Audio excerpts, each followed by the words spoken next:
Zoom. Terima kasih. Bapak Ibu, minggu yang lalu, kalau enggak beberapa minggu yang lalu, gitu ya, kita sudah belajar bahwa tujuan keselamatan adalah jiwa. Tujuan keselamatan adalah jiwa. Keselamatan tidak ditujukan untuk materi, bahkan daging juga tidak. Bahkan tubuh ini juga enggak. Tubuh ini akan hancur pada saat kita meninggal dunia. Hancur ya hancur. Lalu Pak, tubuh baru itu bukan tubuh yang dikubur. Tubuh baru adalah tubuh yang disediakan Tuhan untuk kita hidup di langit dan bumi yang baru. Bukan tubuh fana ini, ya. Jadi tujuan keselamatan adalah jiwanya, kontennya, bukan kemasannya. Tubuh ini kemasan Bapak Ibu. Paulus mengatakan ini tenda. Zaman itu memang pemikiran-pemikiran kayak gitu menguat. Sebelum Paulus, Plato, salah satu filsuf Yunani juga ngomong bahwa tubuh itu tenda. Yang di dalamnya tenda itu makhluk sejatinya. Tubuh kita itu tenda. Jika tenda ini dibongkar, Paulus mengatakan demikian ya, kita akan mendapatkan tenda yang baru.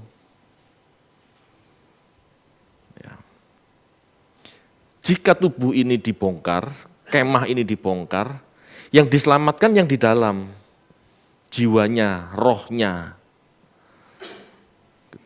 Nah, roh yang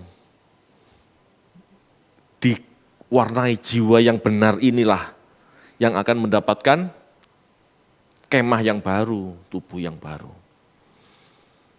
Jadi keselamatan jiwa itu kebenaran. Kekristenan tidak pernah mengajarkan materi yang diselamatkan. Kekristenan tidak pernah membicarakan tubuh yang diselamatkan. Yang diselamatkan itu jiwanya. Karena jika jiwa selamat, dia akan mendapatkan tubuh yang baru.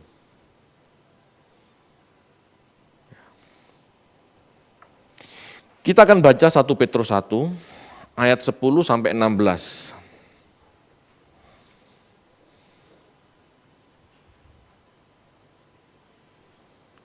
Satu Petrus 1 ayat 10 sampai 16. Keselamatan itulah yang diselidiki dan diteliti oleh nabi-nabi yang telah bernubuat tentang kasih karunia yang diuntukkan bagimu.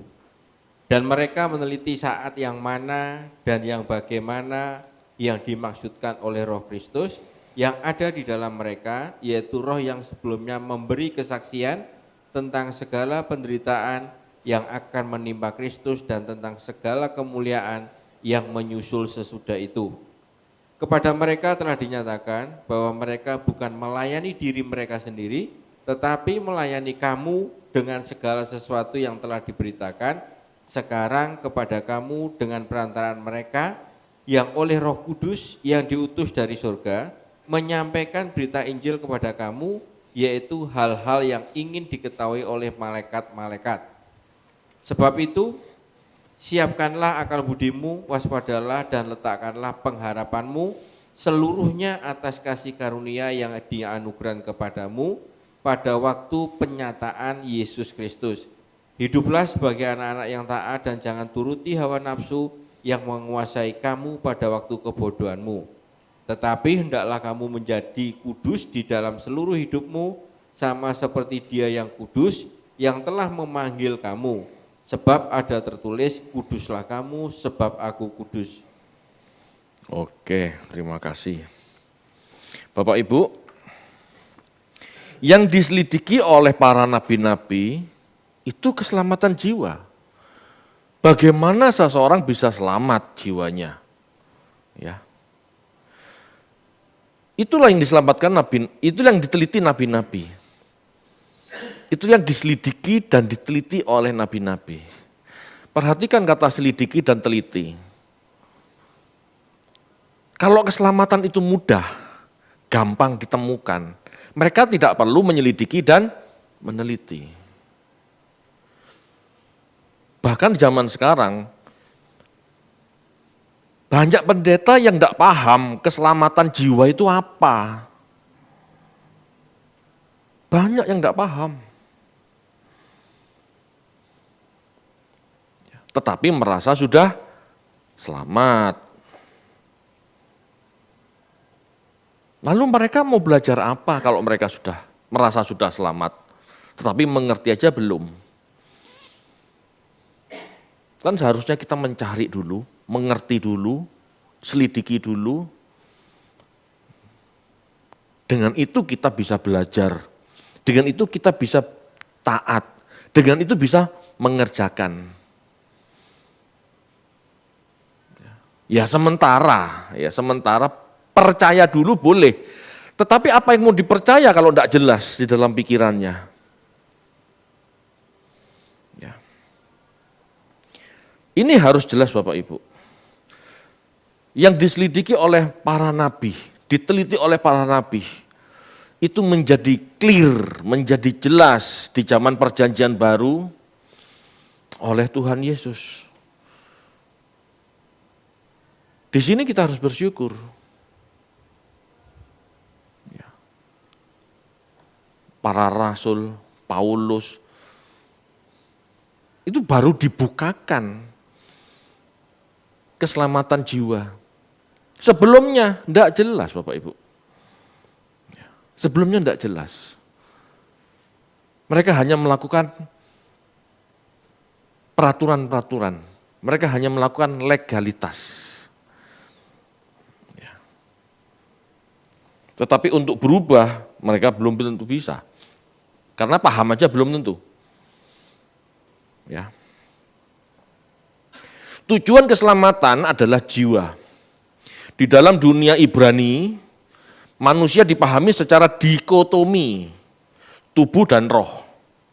Sedangkan di dalam dunia Yunani, manusia dipahami secara trikotomi, tubuh, roh, dan jiwa. Ya, kita mengenal ya, dikotomi dan trikotomi. Tubuh dan roh itu pemikiran Ibrani. Tubuh, roh, dan jiwa itu pemikiran Yunani.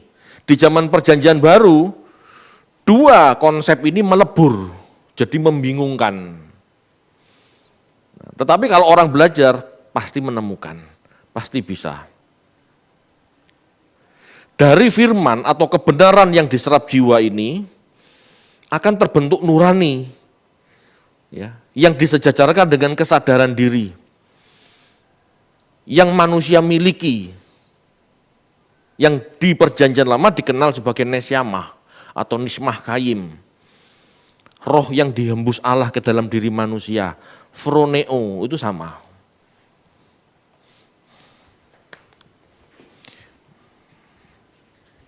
Ibrani ini dikotomi. Yunani ini trikotomi. Ya.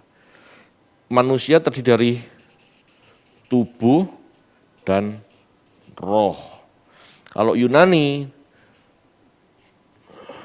tubuh, roh dan jiwa. Banyak orang mempertentangkan ini, mana yang betul? Ada yang milih ini, ada yang milih itu. Sebetulnya dua-duanya betul. Kalau kita mau belajar, kita akan menemukan di dalam dunia Ibrani, di dalam pemikiran Ibrani, roh ini terbagi dua.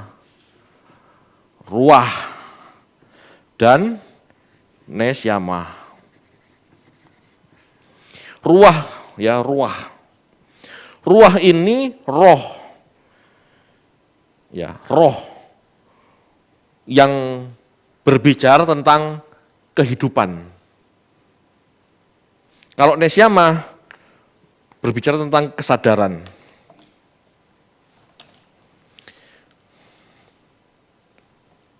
Sebetulnya Bapak Ibu, nesyamah, roh, jiwa, ini sama.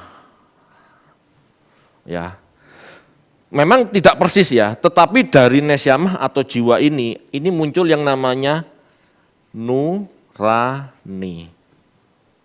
Nurani inilah yang nanti melekat pada roh. Jelas ya?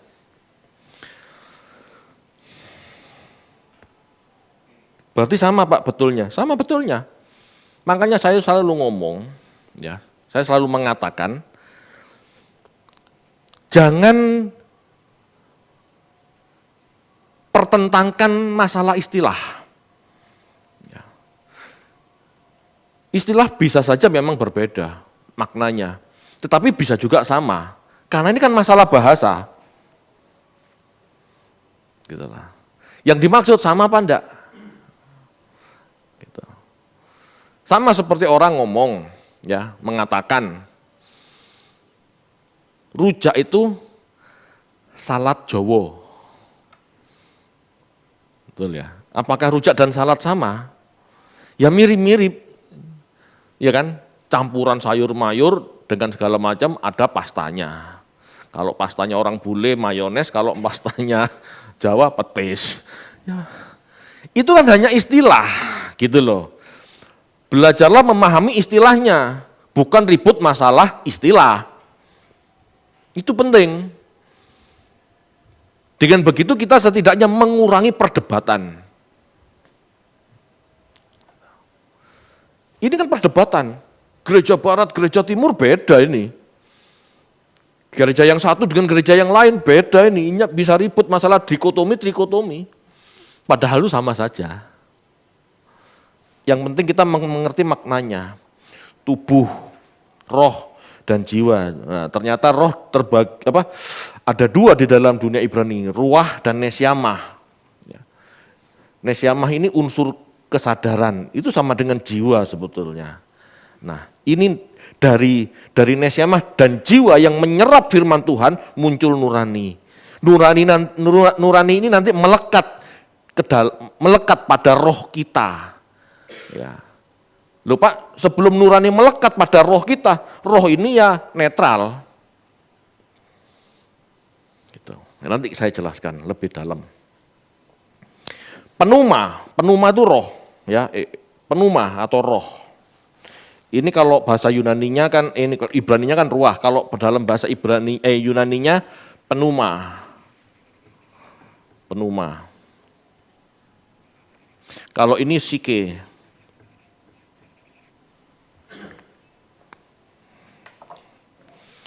Penuma atau roh atau ruah dipahami sebagai nafas, angin, energi hidup, semangat, gairah. Itu roh, ruah atau penuma.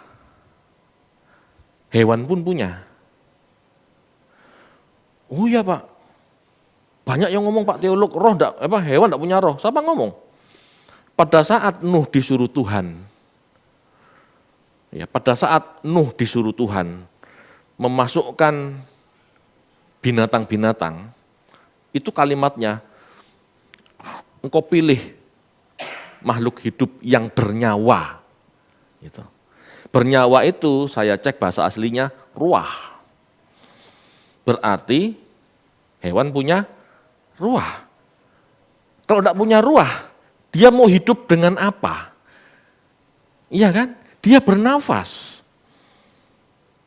Segala makhluk hidup itu punya roh yang membuat dia bisa bernafas, bisa bergerak. Roh itu energi hidup. Roh itu energi hidup.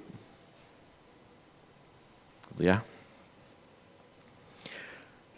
Psike atau jiwa saat itu dipahami sebagai kemampuan untuk sadar diri, jati diri. Gitu ya. Apa yang dipikir, dirasa, dan dikehendaki seseorang itu tampak pada pribadi seseorang. Itu jiwa. Dari jiwa yang terakumulasi inilah nurani, froneo terbentuk. Sehingga dari apa yang dipikirkan atau dirasa sehari-hari terbentuk karakteristik hidupnya. Ya. Jadi dari apa yang terbentuk dari kecil, gitu ya, terbentuk karakteristik hidupnya. Apa yang masuk dalam pikirannya, yang dirasakan dari kecil, ini akan mewarnai hidupnya. Semakin lama semakin melekat dengan rohnya. Ini yang hewan nggak punya. Ini yang hewan nggak punya. Kalau manusia dari kecil diajari etika, ya, diajari etika, maka dia besar, dia bisa hidup dengan sopan santun. Nah ini jiwa. Semakin lama, semakin melekat dan sulit diubah. Dan pada titik tertentu tidak bisa berubah. Kalau hewan tidak punya jiwa. Seandainya pun punya, jiwanya itu terbatas. Itulah yang disebut insting. Kalau orang, manusia, ngerti etika, tertarik sama wanita, ingin hidup bersamanya, harus minta izin orang tuanya dulu, dinikahkan dulu di gereja, gitu ya, baru boleh hidup bersama. Itu manusia, punya pengertian, punya kesadaran. Hewan kan enggak. Hewan berminat dengan betina, tancap, ya, serbu, sesuai dengan musim-musimnya, ada musim kawin kan. Itu insting. Manusia enggak. Manusia punya pikiran. Enggak pantas aku hidup bersama sebelum aku minta izin sama orang tuanya, meminta dia jadi istriku. Paham ya? Ini yang masuk dalam pikiran sesuai didikan. Makanya kalau anak tidak dididik sejak kecil, sampai besar jiwanya rusak. Dan kalau sudah rusak, berubah jadi baik itu sulit. Itulah pentingnya pendidikan anak sejak dini. Gitu. Pada saat manusia terjadi pembuahan ya, suami, istri menikah, terjadi pembuahan, sperma bertemu dengan sel telur, terbentuk sigot, makhluk hidup baru yang akan memiliki daging, roh, dan jiwa yang semakin berkembang. Nah, kita harus tahu Bapak Ibu, daging ini bertumbuh sesuai usia biologis. Perkembangan sel dari kecil 3,5 kilo gitu ya, berkembang, dikasih susu, dikasih makan, tambah gede. Sesuai usia biologis. Tetapi jiwa tidak bisa bertumbuh sesuai usia biologis. Jiwa bertumbuh sesuai didikan orang tua, sesuai didikan lingkungan. Coba aja kalau anak Anda tidak dididik, biarin aja sakarep-karepnya. Dia akan terbelakang loh. Dia akan terbelakang. Coba aja. Salah satu ya, yang tidak dilakukan oleh orang Indonesia adalah mendidik anaknya untuk bersikap antri misalnya. Sampai besar, serobot-serobotan, betul? Jujur aja. Di Jepang, anak TK itu bisa antri. Di Jepang barusan ada gempa, kena musibah, antri air tuh lo gak rebutan, masih bisa lurus. Kalau Indonesia, siapa cepat, dia dapat. Ini permainannya di jiwa. Jadi kalau anak tidak dididik sejak dini, sampai besar pun tidak akan terdidik. Bahkan dia menyerap didikan yang salah dari dunia. Ya. Roh, ya kalau daging berkembang sesuai pertumbuhan biologis. Kalau roh, awalnya seperti kertas kosong Bapak Ibu, yang kelak akan terisi seiring perkembangan jiwa. Roh itu seperti kertas kosong. Nah, kertas kosong itu nanti ditulis, diisi, digambar oleh jiwa. Boleh paham ya? Jiwa adalah kemampuan berpikir dan berperasaan serta berkehendak.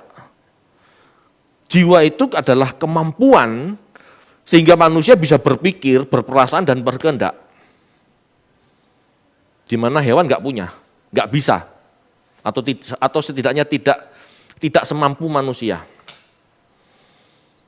Ya. Di mana pada mulanya orang tua dan lingkungan awal yang berperan mengarahkan sampai seseorang memiliki perkembangan jiwa yang sanggup memutuskan apa yang dipikir, dirasakan dan dikehendaki dirinya. Jadi usia 0 sampai 6 Bapak Ibu itu golden age, masa-masa emas.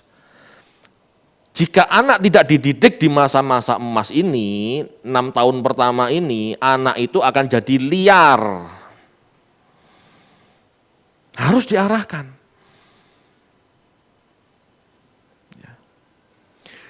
Dalam perkembangan jiwa, di mana orang tua lingkungan yang berperan, ya, yang pertama kali berperan, jiwa ini ibarat, gitu ya, ibarat sarana menulis.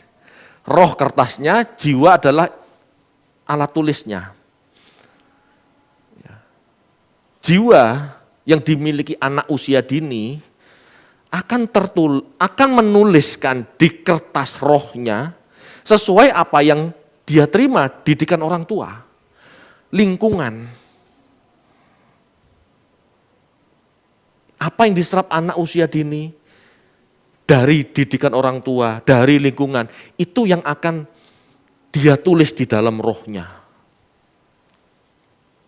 Semakin besar, usia 7 sampai 12, sampai 18, sampai 20, ini semakin berkembang. Ya, semakin berkembang, bukan hanya orang tua dan lingkungan. Bisa jadi guru di sekolah, teman-teman di kelas.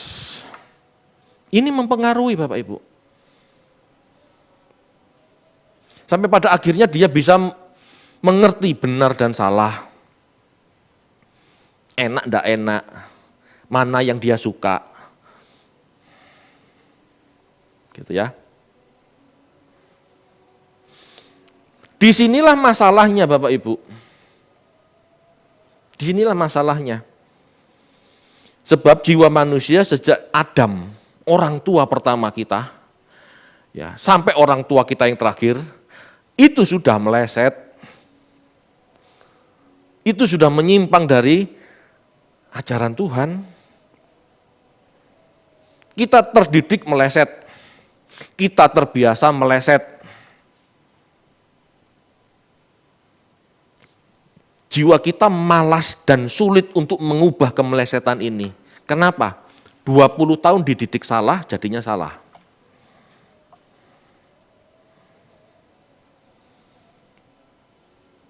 Dan pada akhirnya terbentuk pola pikir yang mewarnai roh kita yang salah itu. Pola pikir, pola rasa yang diwarnai oleh dunia yang salah ini, gitu ya, bisa disebut tidak memiliki nurani.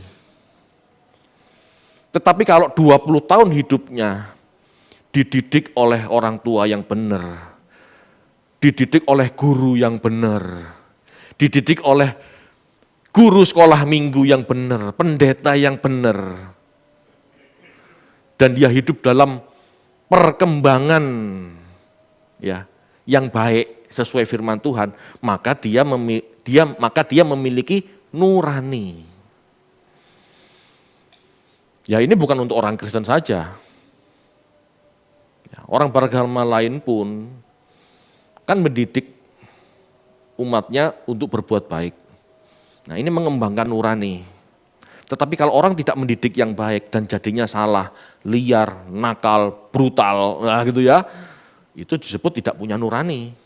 Nuraninya macet, rohnya apa istilahnya nuraninya tidak menyala. Gitu. Semakin sempurna nurani ini, semakin terang nurani ini, inilah yang disebut selamat. Ya.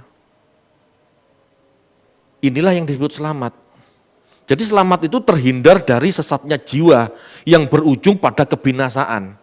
Kalau Tuhan lihat jiwa orang ini jelek, buruk, tidak mencerminkan karakternya, maka Allah melihat ini produk gagal. Ngapain dikasih tubuh baru? Atau seandainya pun ada tubuh baru, ya hanya untuk dibakar, dibinasakan, dihukum. Bisa dipahami Bapak Ibu? Jadi kalau tidak mengerti keselamatan jiwa, bagaimana kita mau merubah jiwa kita?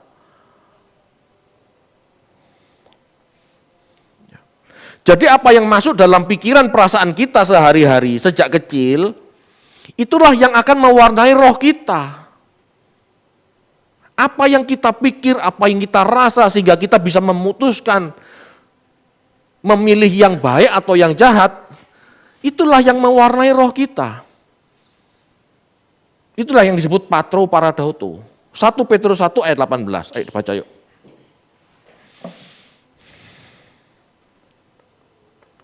1 Petrus 1 ayat 18, sebab kamu tahu bahwa kamu telah ditebus dari cara hidupmu yang sia-sia, yang kamu warisi dari nenek moyangmu itu, bukan dengan barang yang fana, bukan pula dengan perak atau emas. Jelas ya? Ada cara hidup nenek moyang yang salah. Itu yang diwariskan turun-temurun. Begitu bayi yang diajarkan kebiasaan orang tua yang salah. Emosinya orang tua yang salah. Kan anak melihat. Anak kecil melihat papa nempeleng istri, papa nempeleng mama. Itu tergores dalam batin anak.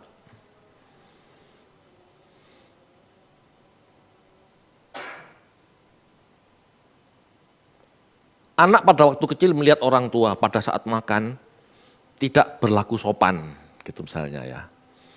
Waktu itu kebiasaan buruk kan itu. Ya besok besar anaknya ya begitu.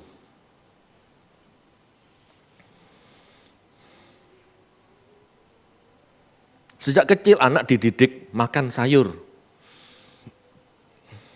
Besar anaknya makan sayur. Disuruh makan daging kadang-kadang, ini enak, nek. Kan gitu. Jadi yang disebut, kalau saya memahami sekarang ya, kalau yang disebut dosa turunan itu bukan bayi lahir sudah berdosa, tidak. Bayi lahir itu tidak berdosa. Seperti kertas kosong. Namun dia punya potensi dosa. Dari mana? Bapak ibunya, lingkungannya yang mengajari dia berbuat salah. Yang mengakibatkan dia meleset. Halo Bapak Ibu. Bahkan saya berpikir ya, itu kan manusia.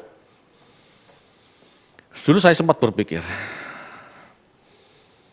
Yesus dulu pada saat kecilnya, jika sudah ada kelereng, kira-kira ribut sama temennya pada saat main kelereng enggak? Kira-kira Yesus kecil ngentut sembarangan enggak? Atau BAB sembarangan enggak? Kalau enggak, ya 100% Tuhan memang. Kalau manusia ya pasti begitu. Tapi Maria mendidik dengan benar. Ini yang membuat dia tidak berdosa. Ini yang membuat dia tidak melakukan kesalahan.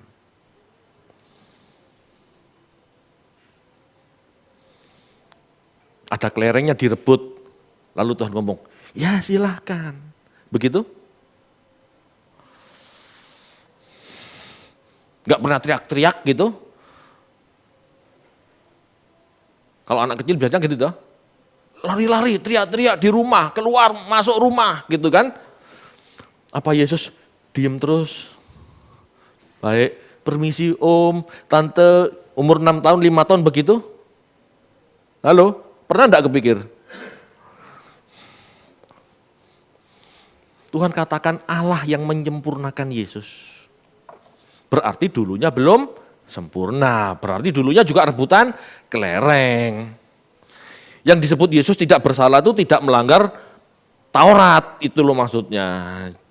Pola pikirnya harus jelas. Kalau namanya anak, ya pasti akan mengalami dinamika psikologis, emosional, tantrum, itu pasti. Ya, ini sedikit intermezzo saja. Jadi kita perlu tahu, yang disebut dosa keturunan itu patro-paradoto, cara hidup yang salah, ajaran nenek moyang, ajaran orang tua yang tidak tepat. Seseorang akan jadi baik atau buruk, tergantung kita saat memiliki pikiran, perasaan, dan kehendak sendiri. Mau mengubahnya atau apa tidak. Pada saat umur 6 tahun, indoktrinasi dari orang tua. Didoktrin terus, diajar, dididik. Itu anak tidak bisa milih. Betul? Anak tinggal menyerap. Usia 6 sampai 18 tahun, itu perkembangan belajar ini, itu segala macam. Semua diinput. Seiring berjalan belajar, dia mulai tahu. Baik, buruk, enak, tidak enak, sulit, tidak sulit. Sehingga berkembang kehendak bebasnya. Dan dia bisa memilih. Ya. Itulah perkembangan jiwa. Nah, kalau anak sejak kecil, usia setahun sampai 18 tahun, sampai 24 tahun, tidak dididik dengan benar, maka dia akan terbiasa memutuskan, memilih yang tidak benar. Kalau anak ini dididik kebenaran, sejak kecil, gitu ya, dunia mengajarkan yang jahat, orang tuanya ngajar yang baik, sekolah minggu ngajar yang baik. Besar dia tahu baik dan buruk. Dia akan bisa memilih. Cenderung memilih yang mana, Pak? Tergantung apa yang kita serap, banyakan yang baik atau banyakan yang buruk. Lebih berkualitas yang buruk atau lebih berkualitas yang baik? Kalau yang berkualitas yang masuk ini yang baik-baik, kecenderungan anak akan memilih yang baik. Dari sini kita paham Bapak Ibu, tidak ada keselamatan yang otomatis.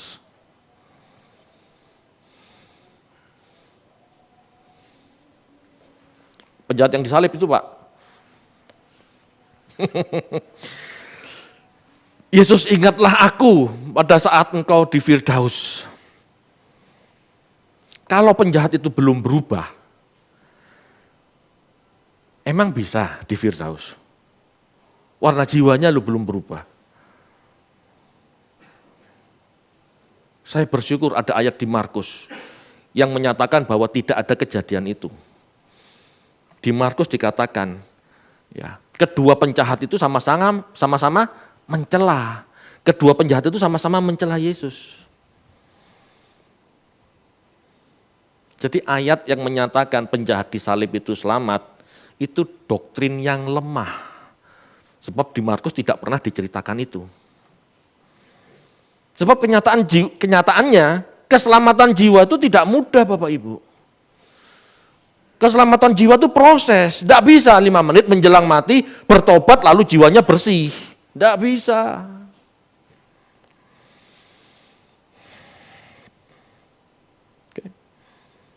Manusia perlu bertobat. Bertobat itu merubah pola pikir, metanoia.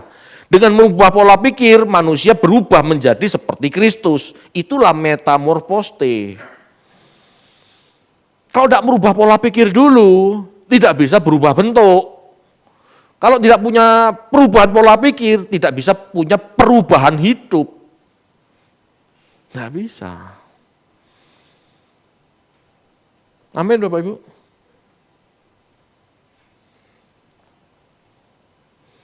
Keselamatan jiwa jelas bukan sekadar beroleh hidup. Orang Yahudi tahu itu. Ya. Keselamatan jiwa jelas bukan sekedar beroleh hidup. Orang Yahudi tahu itu. Karena kalau sekedar beroleh hidup, Tuhan Yesus katakan, taatlah hukum, miliki moral. Kita baca yuk, Matius 19.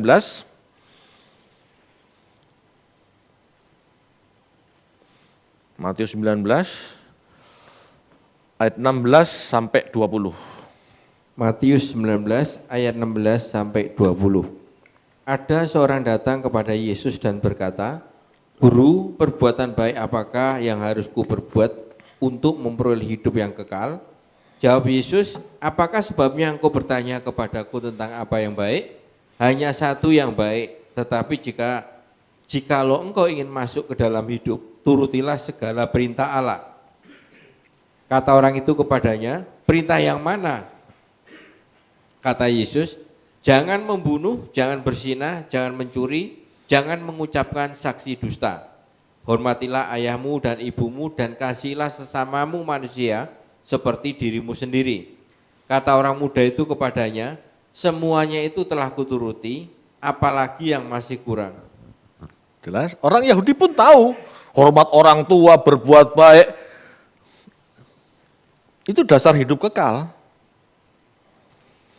Ya, kita bandingkan sekarang Imamat 18 ayat 5.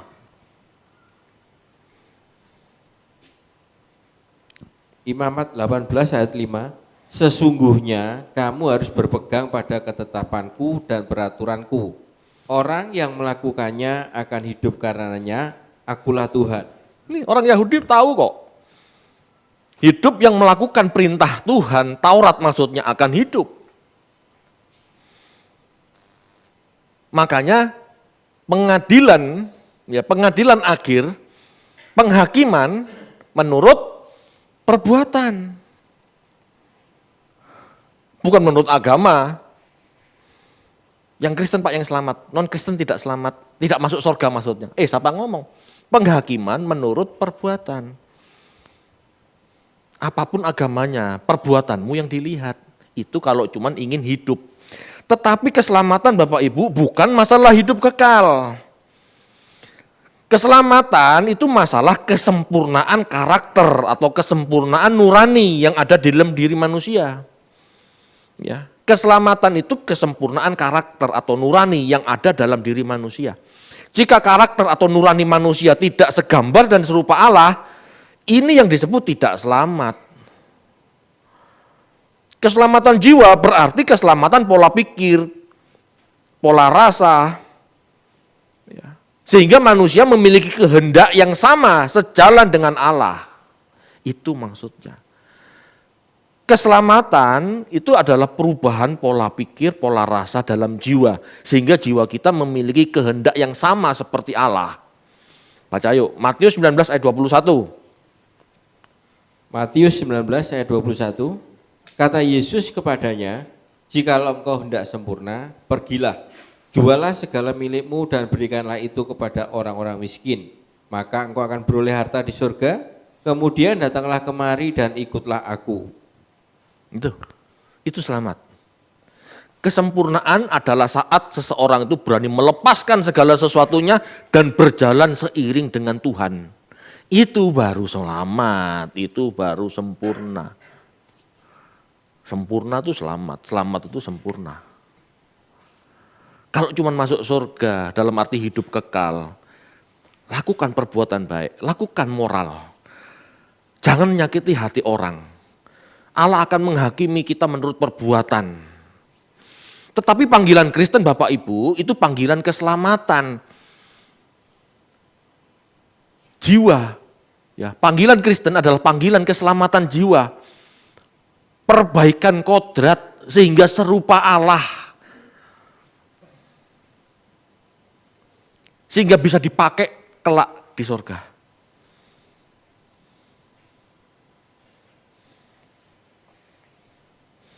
Keselamatan jiwa berarti memiliki nurani yang menerangi hidup seseorang.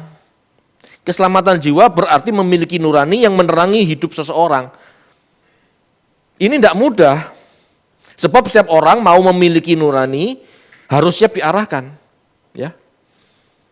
Keselamatan jiwa berarti memiliki nurani yang menerangi hidup seseorang. Ini tidak mudah.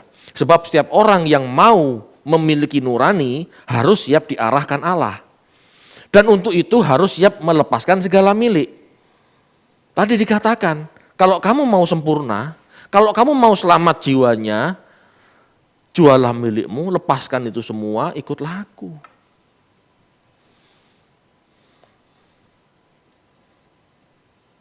Seseorang harus merasa Tuhan satu-satunya dalam hidup. Gak ada yang lain. Baru dia bisa dididik. Tetapi selama dia memiliki keinginan ini, cinta itu, segala macam, dia gak bisa dididik. Dia tidak mengerti pikiran perasaan Allah. Ya. Keselamatan jiwa inilah yang dicari dan diteliti para nabi. Tidak mudah. Banyak orang masih tidak memahami bahwa keselamatan jiwa itu adalah menulis, mewarnai batin kita serupa Allah. Melalui apa? Melalui jiwa. Jadi jiwa yang terdidik salah tidak akan menjadi serupa Allah. Jiwa yang terdidik benar bisa menjadi serupa Allah. Nah, kebenaran ini loh yang sulit dicari. Jangan dipikir gampang. Yang disebut firman Allah itu apa yang di Alkitab? Ini aja orang salah. Ini aja orang salah. Doa Yabes misalnya, membuat orang tambah kemaruk. Ini kan bertentangan sama doanya Bapa kami. Berikan makanan pada kami hari ini secukupnya. Loh beda. Yang mana yang kebenaran? Tidak mungkin dua-duanya. Ini bertentangan. Halo Bapak Ibu. Jadi kita harus, Alkitab itu dipelajari bukan cuma dibaca. Ya, Alkitab itu dipelajari, dimengerti hikmatnya. Sama enggak seperti yang Yesus ajarkan. Karena hanya Yesus yang disebut Sang Firman. Tidak pernah yang lain disebut firman. Nabi-nabi tidak pernah disebut firman. Apalagi Yabes. Cuma 2 ayat dikutip seolah-olah itu firman. Bukan.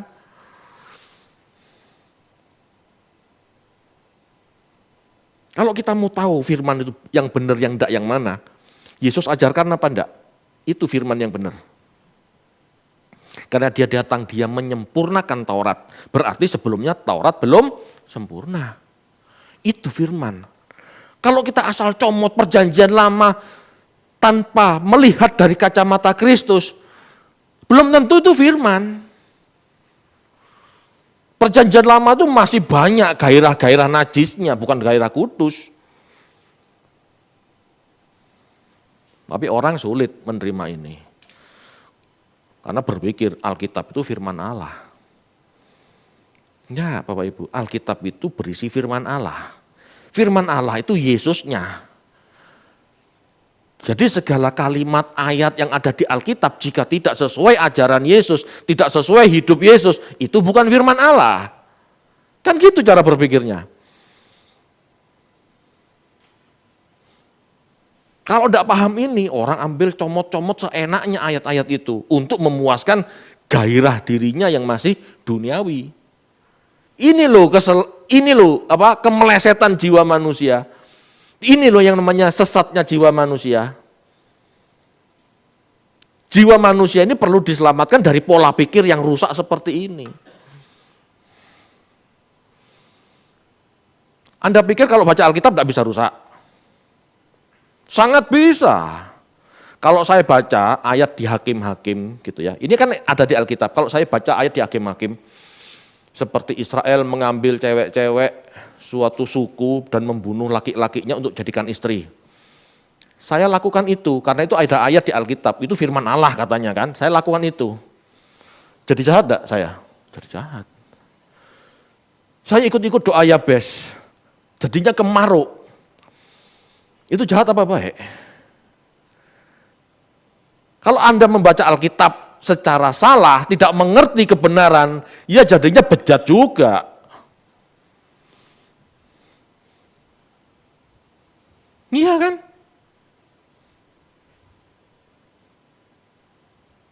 Jadi yang harus paham itu hikmatnya.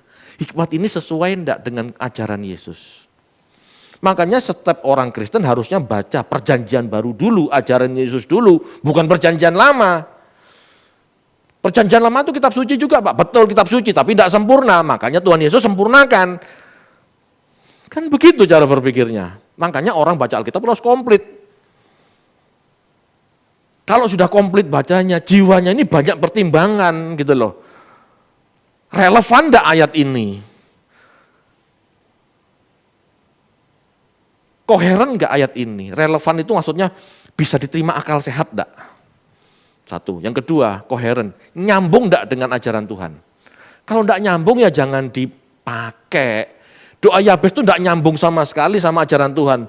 Tapi sama gereja dipakai. Heran kan? Ngajarin kemaruk.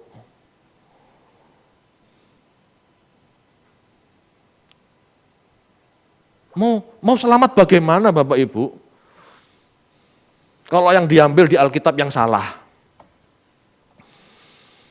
Ngeri enggak? Enggak usah ngomong dunia. Baca Alkitab salah saja bisa sesat Anda. Betapa sulitnya keselamatan jiwa. Lalu enggak mau belajar. Mau jadi apa? Keselamatan jiwa inilah yang dicari dan diteliti oleh para nabi. Injil inilah yang dinantikan para nabi. Bagaimana setiap orang bisa memperoleh gambar dan rupa Allah. Itulah yang dicari sejak dulu. Para nabi memiliki gairah yang sama seperti Tuhan Yesus. Ya, mereka kepingin jadi seperti Tuhan Yesus, tapi nggak ada teladan kan belum lahir. Lah gimana? Aku menantikan itu.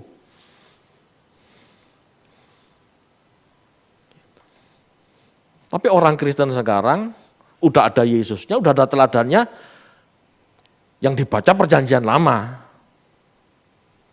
Yang menjadi dasar hidupnya perjanjian lama. Mana bisa menyelamatkan jiwa? Enggak bisa. Itu pola pikir zaman dulu. Itu Alkitab tidak langsung jadi Bapak Ibu. Musa menulis 1200 sampai 1400 tahun sebelum Masehi. Itu berarti 3200 tahun yang lalu. Anda mau pakai hikmat orang zaman itu? Mana bisa jadi baik. Wong mereka tuh masih rebutan kok. Ada cewek cantik. Punya suami, dibunuh suaminya. Kan gitu. Daud kan begitu. Mau ditiru orang kayak gitu moralnya. Di satu sisi memang Daud takut akan Tuhan, tetapi kebenaran batinnya belum sampai seperti zaman Tuhan Yesus. Kalau zaman Tuhan Yesus melihat cewek, kamu tertarik, berminat, bergairah nafsumu, kamu sudah berdosa. Jangankan sampai membunuh, melihat saja sudah salah kok. Bapak Ibu, ini loh keselamatan jiwa. Petrus menyuruh agar kita mempersiapkan akal budi. Ini berarti setiap orang harus memaksimalkan pikiran dan perasaannya. Jadi Kristen itu pakai pikiran.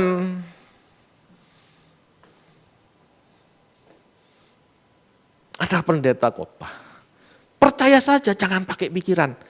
Terus nggak pakai pikiran, pakai apa? Pakai dengkul apa? Kan nggak seperti itu. Namanya Kristen, kalau mengerti keselamatan itu adalah keselamatan jiwa, maka yang dikelola adalah pikirannya, perasaannya, sehingga terbentuk kehendak yang serupa Allah. Nggak mungkin nggak pakai pikiran.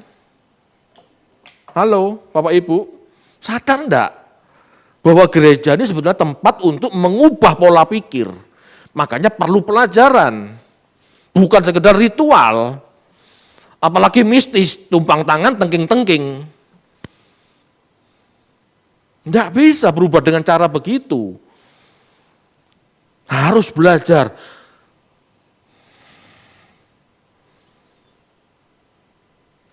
Bapak Ibu, anak-anak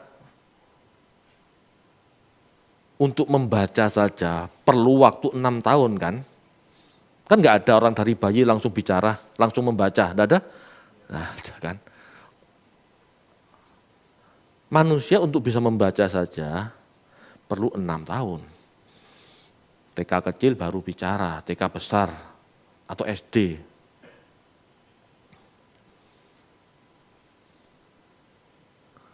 Bicara itu membaca, ya, belum berpikir logis masih kan. Ngerti MC kuadrat itu masih 15 tahun kemudian. Itu pun cuma dasar.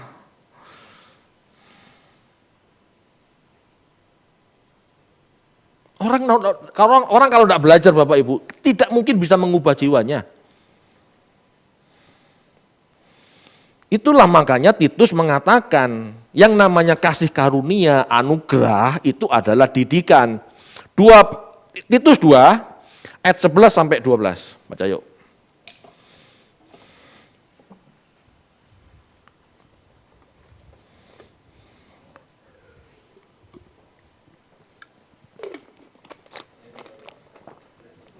Titus 2 ayat 11 dan 12. Karena kasih karunia Allah yang menyelamatkan semua manusia sudah nyata.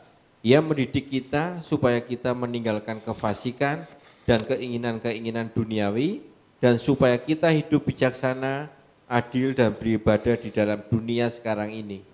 Kasih karunia itu mendidik kita. Kasih karunia itu siapa? Kasih karunia itu Yesus.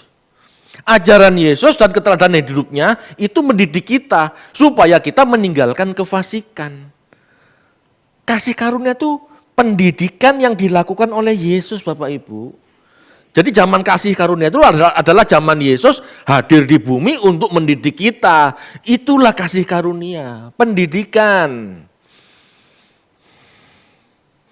Jadi kalau kita tidak mau dididik, kita tidak pernah bisa berubah. Itu sebabnya Petrus berkata di ayat 14 sampai 16, hiduplah sebagai anak-anak yang taat. Jangan nuruti hawa nafsu. Di dalam diri manusia ada hawa nafsu, ada ketaatan akan ajaran. Iya kan? Allah mengajarkan jangan berzina, tapi nafsu bergelora ingin berzina. Bagaimana kita mengerti supaya gak nuruti nafsu kalau tidak belajar?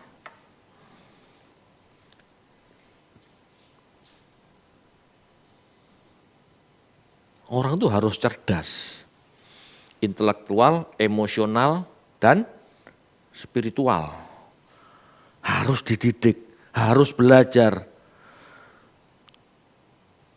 Gunakan waktu yang ada untuk belajar, mengubah diri, perlu waktu. Saya tidak melarang Anda cari duit, tapi sisihkan waktulah. Sehari 1-2 jam untuk belajar.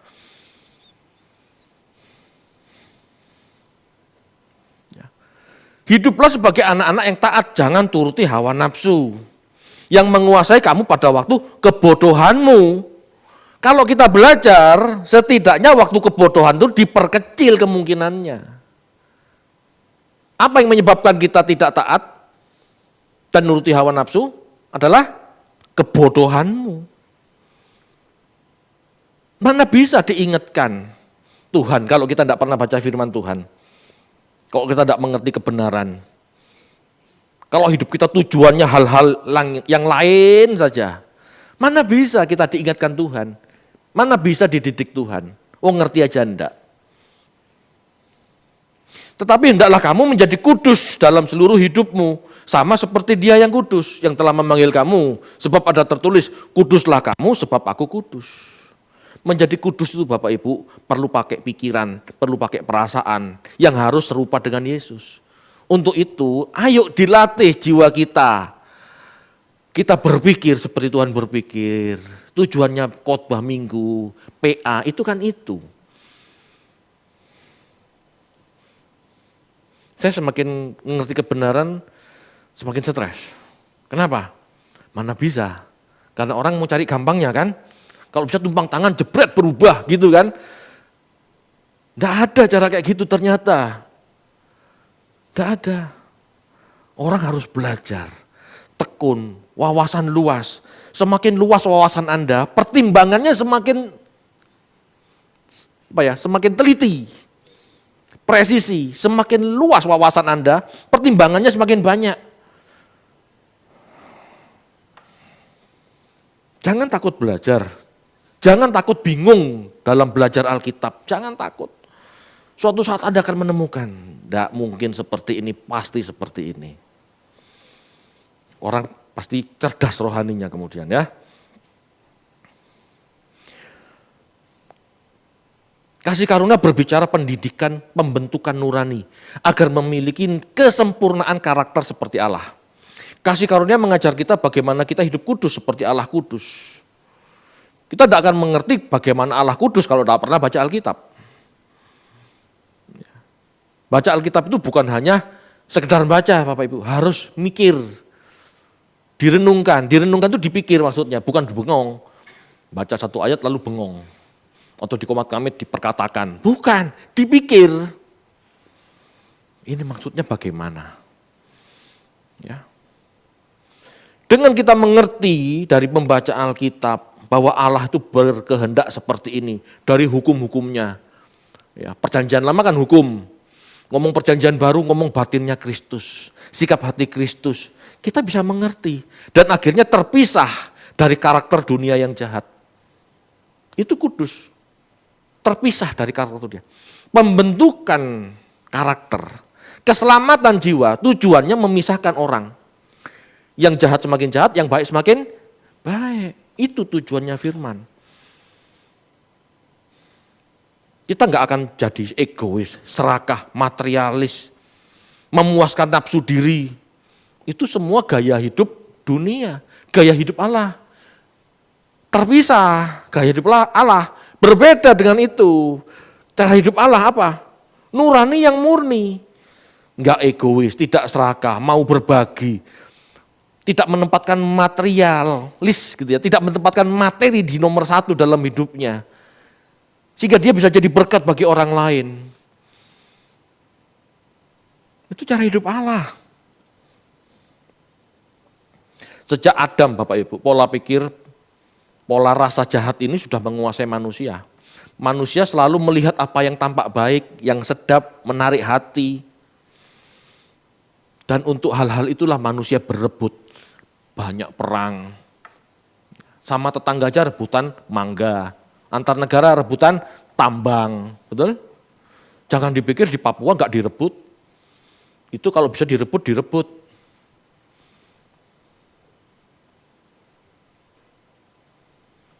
Ya. Makanya pilihlah pemerintah yang kuat. Saya nggak kampanye nih. Tapi berpikirlah, ya kalau saya lihat ya, tidak ada calon yang sempurna. Tetapi setidaknya pilihlah calon yang bisa mengayomi bangsa ini. Udah.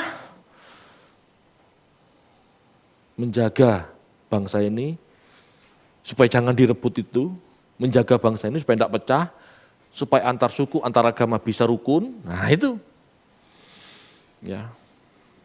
Ya ini suara gembala saja untuk menentukan, gitu ya, untuk pertimbangan. Tapi saya kan tidak memutuskan ya, saya tidak ikut-ikutan itu.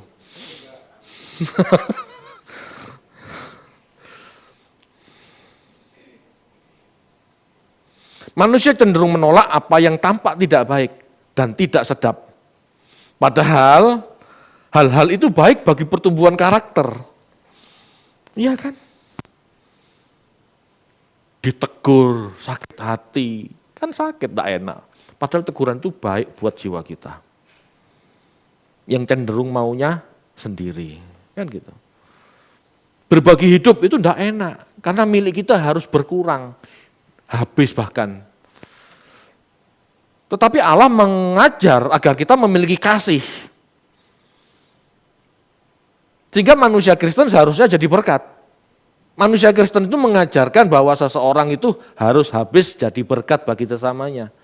Itu kekristenan, itu keselamatan jiwa. Keselamatan jiwa adalah terbentuknya jiwa manusia serupa Allah.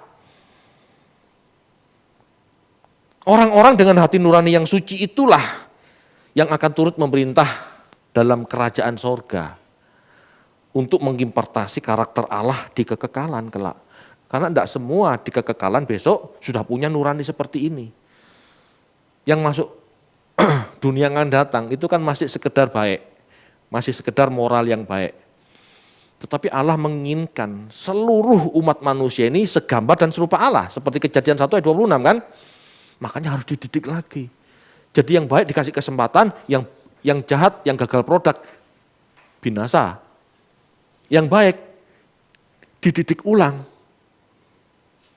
Siapa yang mendidik? Kristus dan umatnya yang disebut orang percaya Kristen ini loh. Jadi kekristenan bukan cuma sekedar mati masuk surga. Perubahan karakter, menyalanya nurani, sehingga bisa memancarkan kasih Allah. Itu keselamatan dalam Kristen. Amin Bapak Ibu. Ini loh yang dicari para nabi. Ini loh yang dinantikan Allah. Enggak nyangka loh. Ini muncul dari tulisan Petrus. Iya kan? Paulus tulisannya bagus, enggak heran. Tapi muncul dari Petrus sebegini ini luar biasa.